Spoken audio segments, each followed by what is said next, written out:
Back in the 1930s and 1940s, there was a guy named Willie Sutton, little guy, who was a bank robber.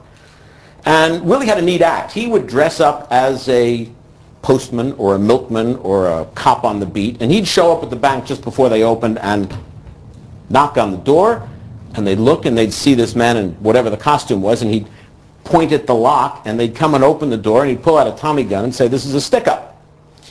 And Willie would rob 1 bank, 2 banks, 3 banks, 4 banks, 5 banks, get arrested, be sent to prison, escape from prison, come out again, and rob 1 bank, 2 bank, 3 bank, 4 banks. And he was doing this for years and became quite a legend.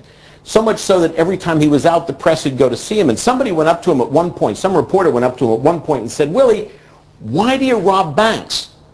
And he said, "Because banks is where the money is."